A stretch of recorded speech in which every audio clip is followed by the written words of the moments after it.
Welcome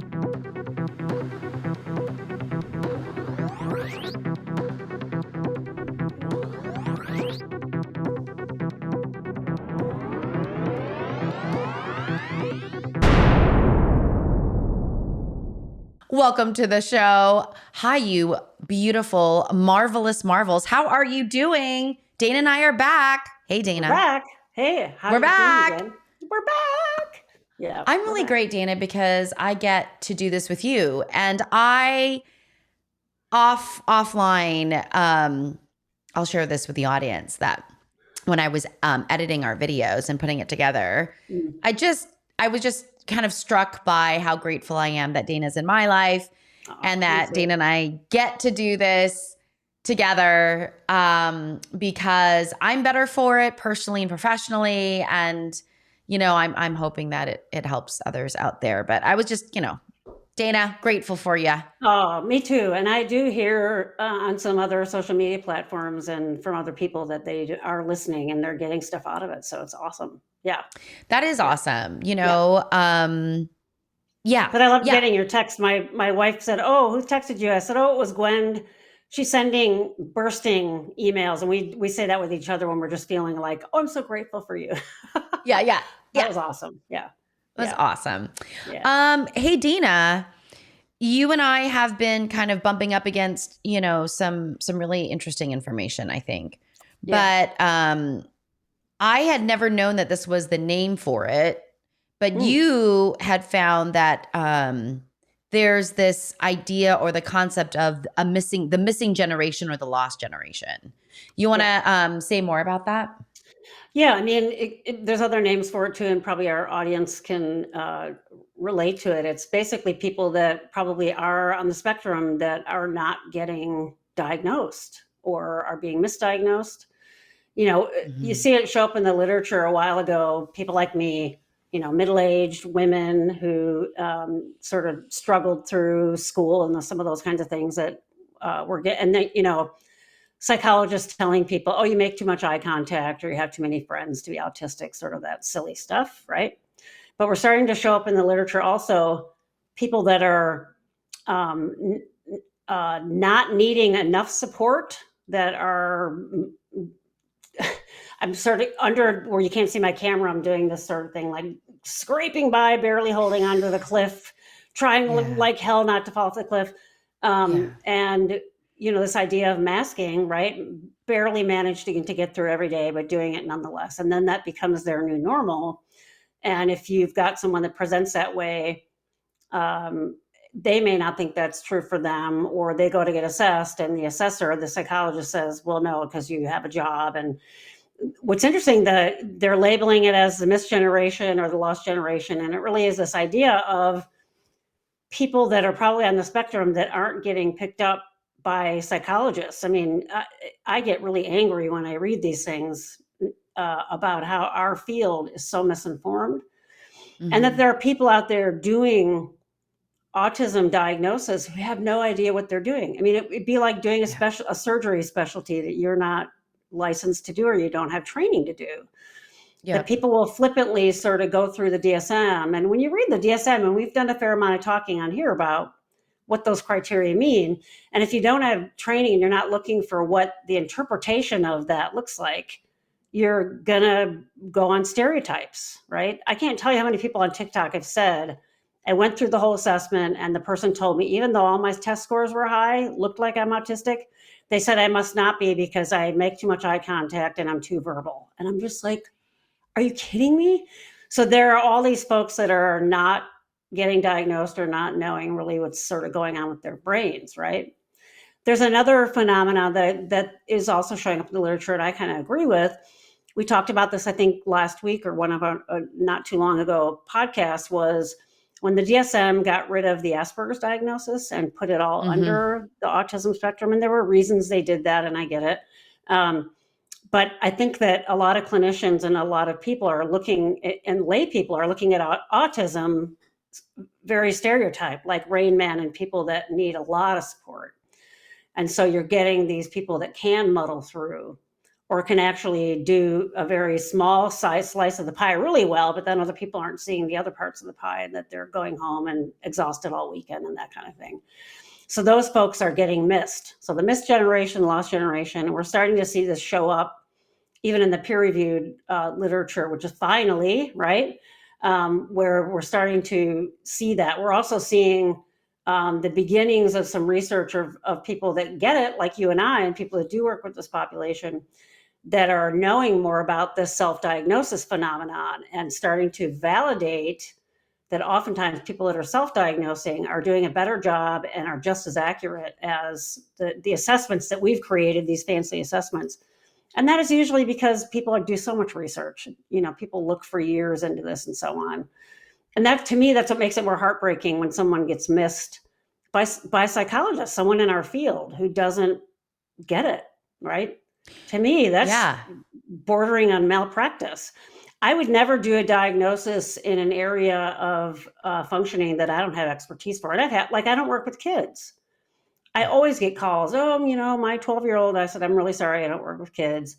I would never just start working with a kid, right? Yes, I got training on it in school, but that was like 20 some years ago. I barely have any experience working with kids. Yeah, I wouldn't do it. You know, and it really would, if something were to happen, that would leave me vulnerable in like a malpractice suit, because they're like, well, you haven't worked with a kid since you were in graduate school. And I'd be like, yes. And they'd be like, well, that's a problem. So why are people doing these diagnoses when they're not completely informed? And so that's a barrier. And then the other thing we're seeing show up in the literature is real trauma for folks that have gone through those experiences and not be seen. And you can imagine they're not wanting to go to another person to have them tell them the same thing.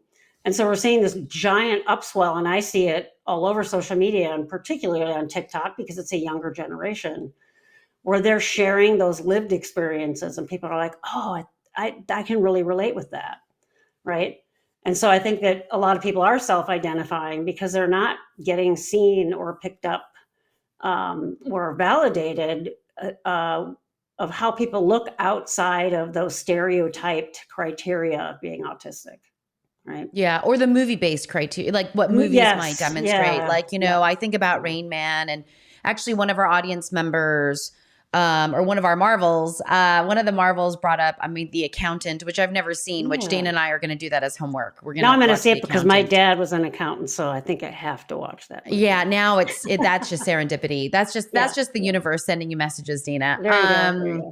There's your woo-woo for the day. But, you know, I think the preconceptions of it, oh, wow, they're not, you know, they're nonverbal. And this just happened yesterday. I was in an IEP yesterday, and the student that I am supporting is an autistic teen. He's in his junior year, and taking regular classes, struggling with regular classes, but taking them, and doing fine, but with a lot of effort and suffering, right? Which always worries me, because then I'm like, burnout is just around the corner. Yeah. But mom's trying to get supports in the executive functioning areas, and they're like, well, and then I'm asking for, you know, very direct support. And how do you explore your career interests? So in other words, like they said, you know, you just need to do this exploration on your own, and then you need to put your mind to it and do it. And I was like, it just doesn't, like, more effort isn't the answer here. What's the answer is sitting with someone, having someone help organize the way to think about this, help direct the energy, right? Because it's not about not wanting, it's not knowing how to do it. And then, you know, they said, when I asked for this type of help, they said, well, that's only for our developmentally disabled students who don't talk. That was yesterday. Oh my God. Yeah. In this school district. Yesterday.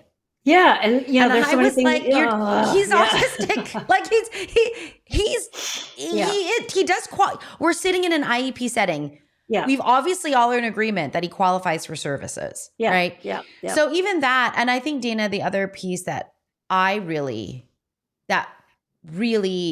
worries me is it's not only the missed areas of support or the mislabeling that and all the moral diagnoses that come with that. You're just lazy, unmotivated. Right. But how about wrong diagnoses? How about if they're diagnosed with bipolar or schizoaffective? Right. Now we're down a slew of psychotropic medication. Yep. And the wrong medication. Yeah.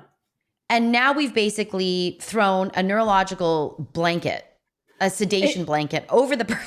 Yeah, it's not really any different than when we had asylums. You're doing it with medication. It's the same thing, right? It's the same thing, right? Yeah. And so this is for me, like, this is where harm is being done, right? It's that now the treatments, and for those of you, I'm doing air quotes, now the treatments are harmful. Yeah. Like that's the whole idea of iatrogenic. What is it? Iatrogenic. What is that? Dana, I gotta close that loop. It's, remember iatrogenesis? Yeah. When we would, isn't that? I'm just not sure which context you're trying to use it in. That we're doing harm, right? Oh, induced unintentionally in a patient by a physician, harm. Yeah.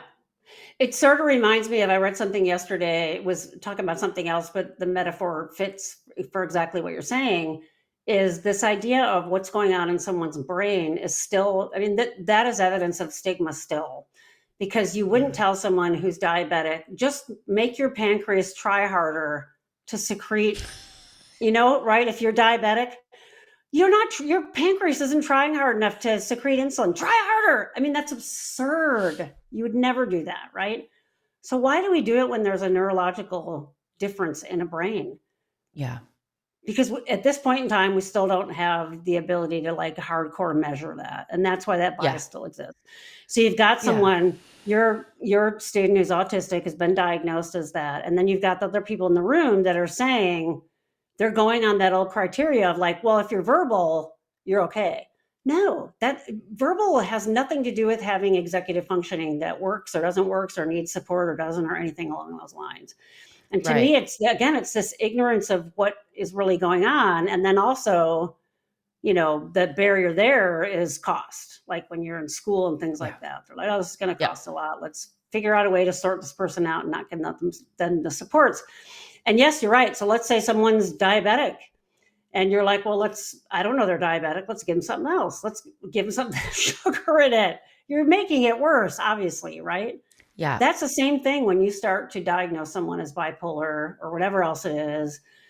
And even if you're not medicating them, psychotherapy is not going to be right. I mean, I think a lot of people think you just go to therapy and you just talk to people. No, it's like we're tailing the therapy depending on what's going on with you.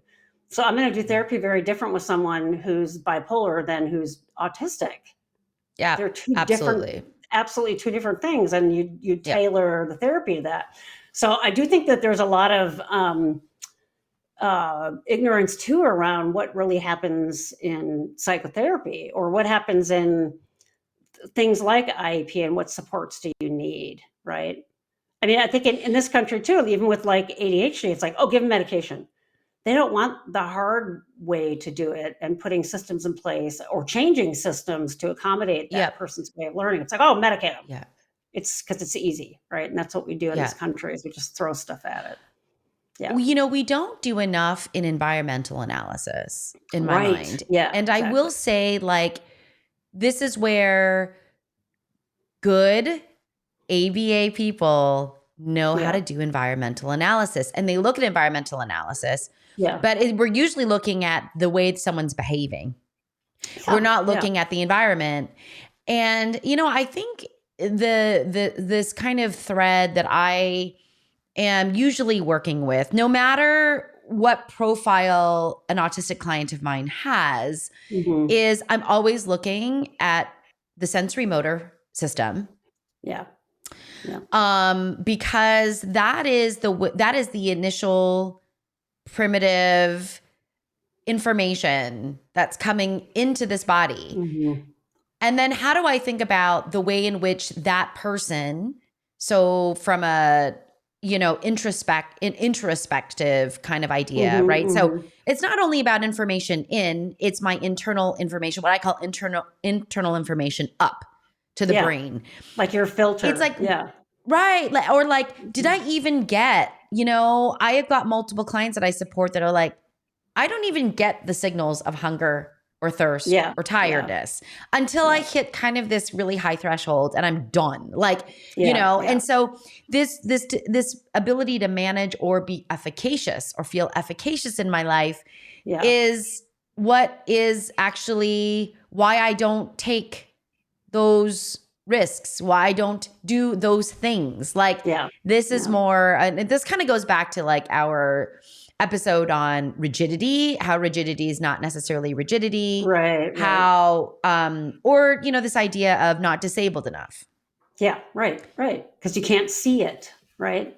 As you were talking too, it kind of reminds me of another analogy is 20 years ago, if you suspected you had a heart issue. I mean, they still do this, right? You go in, they listen to your heart, maybe do a stress test on you, right? Now they send you home with a monitor that you wear for like a week.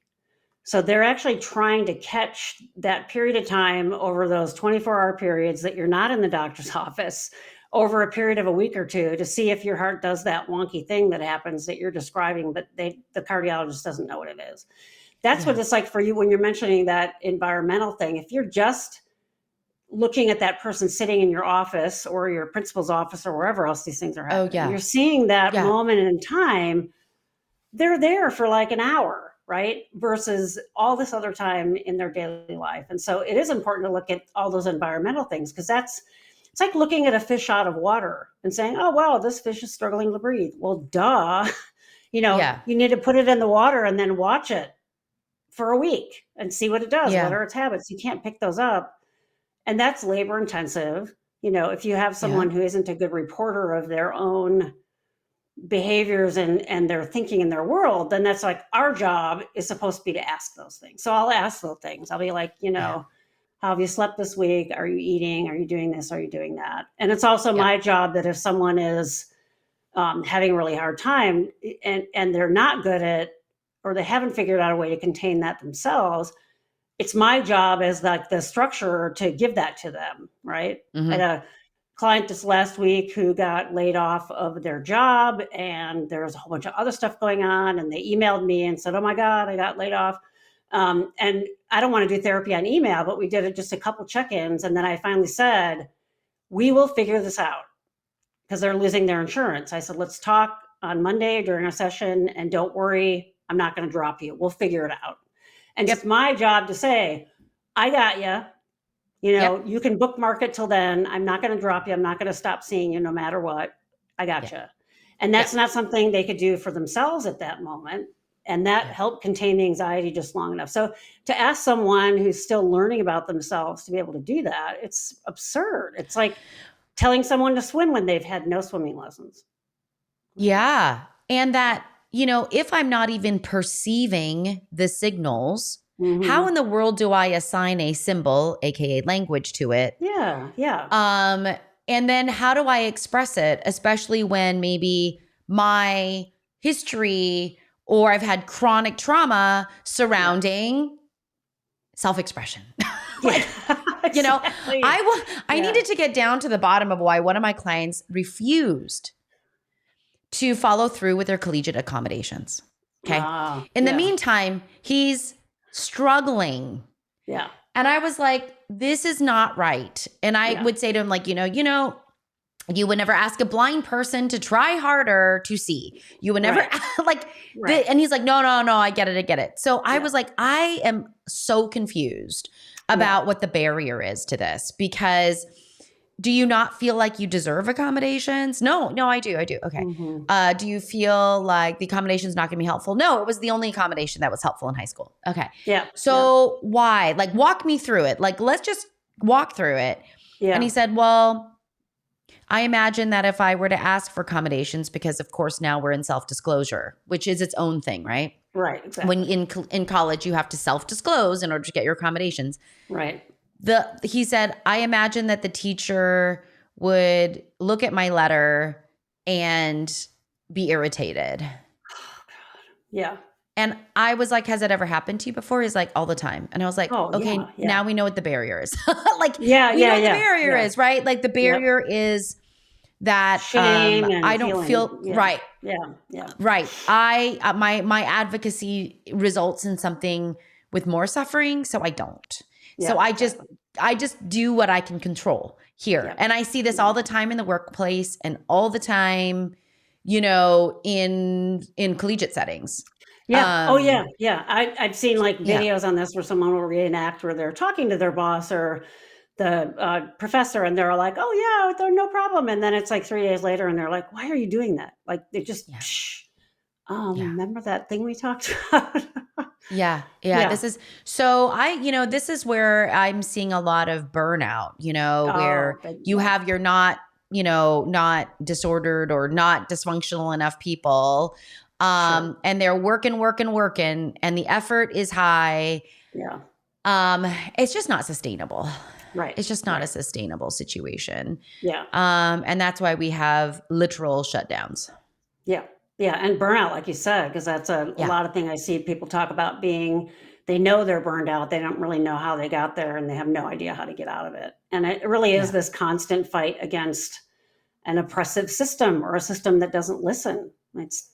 It's why would you keep fighting if nothing's working?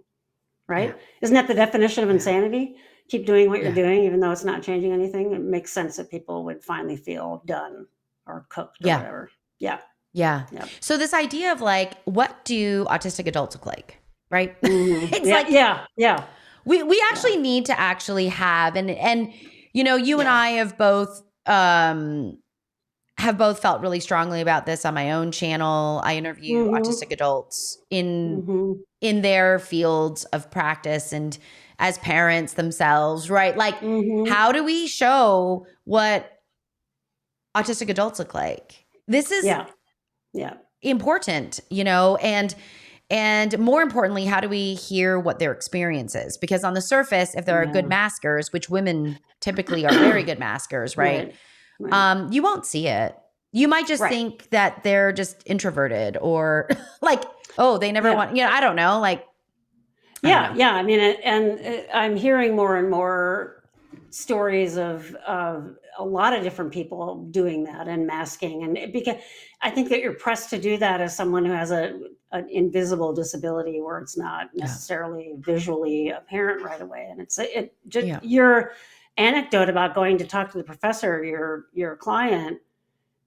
Really in a microcosm, that's it in a nutshell. It's a sense of I have to disclose. Now I'm Mhm. vulnerable and now I'm having to Mhm. be open to all these stereotype views and everything else. And do I really want to Mhm. do that?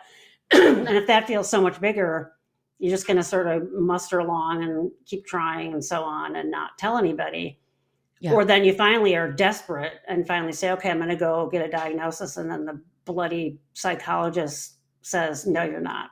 I just seriously want to I have violent thoughts when I hear those stories. Which is I'm so funny because Dana's like the not a no, violent no, person. no, no, So I'm it just just, like, "Ah!" she gets I get like mama uncharacteristic. bearish. Yeah, yeah. I'm like, Yeah. Yeah. damn Yeah. it. Yeah, yeah. It just Yeah. makes me crazy. Yeah. Well, and Dana and I mean, we're talking about our colleagues. Yeah, yeah, we are. We really are. Yeah. And I will tell you the things I learned about autism were not in school. Right. Yeah. All I learned about autism in school was Temple Grandin. That was our 10-minute Oh, presentation on autism. That was it. I learned it was very rare. And Yeah. at the time, it was 1 in 10,000 at the time. Oh. 1 in 10,000. It was very rare. And it was lumped in with degenerative neurological disorders like Rett's. Oh, yeah, yeah, yeah, And I was and like, maybe that version of it, because it is a spectrum, but maybe that tiny slice of the spectrum pie might still be that rare. The problem is we have yeah, this whole other 99% of the pie that yeah, no one yeah, seems to be able to know what's going on. Yeah, yeah. I wish people would focus on energy. yeah, I really do. Like, like, how much energy does it take to do X? yeah, Right? yeah, yeah. That could be a really good. In my work, I do a lot of like energy allocation Mhm, mhm. versus like time management, We do energy management. Yeah. And that is really helpful because instead of looking at like, oh, look at all this empty time you have in your day, it's like, wait, how much effort does that mandatory task take for you? Okay, that's a high energy task. How much do you think you'll have left? Okay, I like that. So now let's, and that seems to be more makes resonant. More sense than and it sort of reminds me of the spoon thing with chronic physical disabilities. I think I do that intuitively, but I also, that's because I've had to look at and manage energy on a physical level with my EDS and some other physical things I have. Where I'm like, I don't have it anymore. And now I can translate that to some other kinds of tasks, to the mental tasks and things like that. Yeah. Yep. Oh yeah. If you just say, well, manage your time better. Well, if I could do that, I would have done that. Right? Yeah. And then that's why it's like, and what bothers me again is, when I'm sitting in meetings with people who are making decisions about funding and support. And they're like, you just got to try harder. Yeah. Or I told you this offline and this blew I wanted, you'll just see, Mom, you'll see with his his study skills and his executive functioning, it will just develop like magic. Yeah, right. Magic? If only. I was like, is that your formal recommendation, is to sit and wait and let magic? This is an administrator of one of the biggest school districts in California. Oh my God. What are we doing? That's the nutshell. That's the kernel of this truth that I think we're talking about, which is with the misgeneration and oppressive systems and everything else, is there's so many factors at play that don't want you to, we don't want to know who you are, first of all, and then we don't want to meet you where you are. Yeah. We want to ignore the problem, but if we're forced to see the problem, we don't really want to have to change anything, like in the neurotypical road, to help you, really, right? Yeah, and with the neuromajority. Unless you can serve our purpose and be some inspiring story or something, and then we get into that kind of thing. But really, we don't really want to do that. Oh, the inspiration porn? Oh yeah.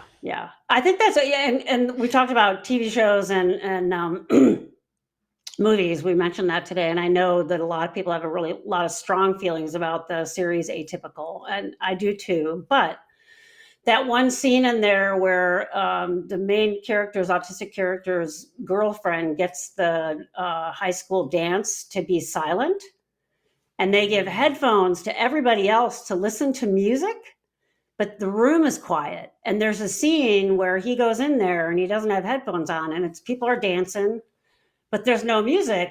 It was just sort of flipping the idea. And when his girlfriend was advocating for him, well, we should have a silent dance, I found myself in my ableism like, well, why should everybody else not have to listen to music just because it overwhelms him? But all they did, what I love about that scene is it was such an eloquent way and thinking outside the box to flip it. And then they gave headphones to everybody who wanted to listen to the loud music.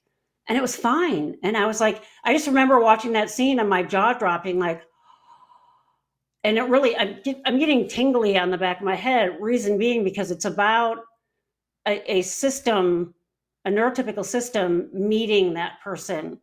And all those other kids were like, hey, yeah, we'll give it a shot. We know this dude. We like him. We'll try this. And they were all like, this is so cool. And that's what gives me a little bit of hope is I do think that younger folks are growing up knowing more of what this is. They just need to grow up faster and become psychologists. I know. Well, this generation, I feel like this current generation, they are really exploring diversity in another way that we never have before. My hope is that neurological diversity needs to be a bigger piece of the diversity pie. Yes. We are wrapping our heads around ethnic diversity and gender and sex diversity, but we just are not there with neurological diversity. And you can see what the reaction to that is when I talk about the neurotypical road pushing back. I mean, we're seeing that in spades in the United States against all those diversity factors, to the point where I have to not read the news in the morning anymore. It's too upsetting. I told you I stopped. Yeah, I couldn't. This week I took a break. Oh. I'm like, I'm not reading the news, and I hate being disconnected from the world, but what I'm reading about the world is really upsetting. Yeah. And so we're talking about people bringing the neurodiversity thing in. And it's like, I have a colleague that I work with. She knows I've written this book. She's never going to listen to this podcast, so I don't have to worry about her finding out me talking about her. But I was at an event at school, and I took a physical copy of my book, and she was flipping through it, and she's like, wow, this is really nice. And I'm like, oh, you have never looked at it, have you? She's like, this is so cool. And there was the barrier. Someone I work with, someone who knows the advocacy I do, someone who knows I wrote a book, knows how to buy it, knows how to access it, never bothered to look at it. And it's like, this is in really understandable, easy chunks. This is so great. And I'm like, really? It came out 2 years ago and you haven't looked at it? And to me, that's that microcosm of, it's okay what you're doing over here, but I'm not interested in it, so I'm not going to look at that. Right. And this person has an autistic family member. And I was just like, this is where I just want to gouge my eyes out. For those who are listening and can't see, I'm trying to pull my eyeballs out of their sockets right now. Yeah. So for those of you who haven't gotten Dana's book, though, Bite-Sized Autism, I'm just going to plug it. It is a wonderful, it is not a difficult read, if you will, because it is visually a representation actually of how Dana thinks, which is right in little chunks of information. Yep. Then they're visual. They're visual, and there's very straight to the point, I think, bulleted kind of information in each of these sections, which is really lovely. And very easy to digest. That whole process was such a microcosm of what we're talking about. So I had all those pages, and I just put them in a book, sent them out to you were one of the people, sent it out to people review. And my good friend Laura Brown sent it back, and she said, these are organized so randomly. I don't understand the theme of chapters. And I was like, oh yeah, okay. Never occurred to me to put them in put this in the executive functioning section. So I'm like, oh, duh, something I wouldn't have thought of. So I organized all those, published it. It was so full of spelling errors and punctuation. And because I don't pay good attention to those little discrete pieces of information, I was like, oh, damn, a bunch of people have already bought it. Now I better hire an editor. Got it edited, put it out again. And to me, at first I felt like, oh my God, this is horrible. I did this. And then at another level, I'm like, this is how my brain works. Oh, okay. I get it. Right. Yeah. But if I'd sent it out to a publisher, they would have laughed at me and said, oh, this is terrible. It doesn't make any sense. It's full of errors. No, we're not going to publish it. So it's those kinds of things that we have to meet people and say, this brain works different. And how can we wrap around that? So it's just another example of what we're talking about. Yeah. And Dana, did your spelling errors and non-organization to the neuromajority. Did that demonstrate your not caring? Your laziness? I see what you're getting at. No, of course not. This is a way your brain works, and thank goodness for it, is all I'm going to say. And, and I could do it after someone told me to do it, but it was the hardest part. It's the part I hated.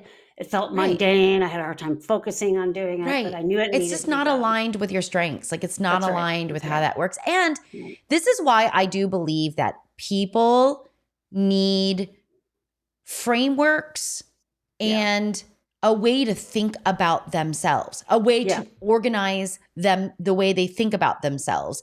Exactly. And when it's like that, then you don't have to work so hard to communicate some things. Yeah. My client said the way his brain works is all of his thoughts are in a fast moving stream, and he has to just grab them out of there. Yeah. Yeah. And, I think what's so challenging about that is, I immediately, when he said this to me, I immediately felt overwhelmed, and I immediately felt like I didn't have much control over my mind.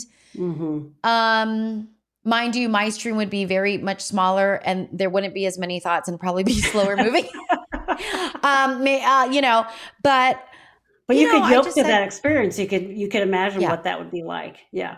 I'm like, can we build, how do we make that, how do we still the stream, or how do we make little offshoots where you can imagine that this kind of information goes here and this kind of information goes there into a pond that you can kind of control? Like, I don't know, but whatever it is, that was when I was like, help, give me a visual about the way you're, you know, that was even hard to do. And I just knew, like, and that's with me, like, really caring and really attuning and really trying to put language to it. We finally got there. Yeah. Oh, cool. But can you imagine for someone else? Yeah. But now he knows how to talk to people. Yeah. You know what? Like, it's moving too fast for me. I can't capture it. Like, you know what I mean? It's that same thing to pull back to what we started with the lost generation assessment tools that are used miss that sort of thing, because he could read an item and it's not exactly what he experiences, and so he'd say no. And now all of a sudden he doesn't have that point. Right. Yeah. So that's a really good example of how all that ties into what we started with, which is that lost generation. You don't get picked up. Yeah. Yeah. Yeah. That's so funny. Cause like, whenever I use rating scales and the rating scales with my client, like, do you want to go 0 to 3, 0 to 5, 0 to 10, 1 to 10, whatever. So we kind of come up with these things. Right. And then after we determine that it's going to be a 0 to 10 scale of whatever, I say, okay, well then how hard was that for you? Yeah. And they're like 29. 88.36. And I'm like, of course you would have an 8.36. I love that. Yeah. Because there's more hashtags along. There's correct. More lines. Yeah. Damn. So that always to me is like funny. And just very and apropos. It's just funny. Like it's in a nutshell right there. Yeah. So funny right there. 0 to 10. 8.36. Okay, here we go. All right. Great. Yeah. Anyway, I almost had an interruption of a pet, but that's okay. The audience has heard about this pet roundabout as Dana and I are talking about my struggles as a. That's right. But you have a Springer Spaniel. It's not all your fault. They're all a little crazy. I mean, it's in the name. Dana has Springer. Dana has enlightened me on this breed. Come here. He's in his Grogu pod. I hate to disturb him. Oh, yeah. Anyway. All right, you Marvels. Thanks for being a part of this community. Thank you for giving and allowing Dana and I to have a space to... And the comments, keep them coming. It really helps us. I know, we love them. And we may not answer every single one because I don't know if we know how to answer every single one, but we will definitely pick up themes that are coming up from the comments too and do episodes on them. Right. And so we just want to thank you for being here. Keep active, keep advocating. We're just grateful for you. So see you in the next episode, everyone. Bye, everybody.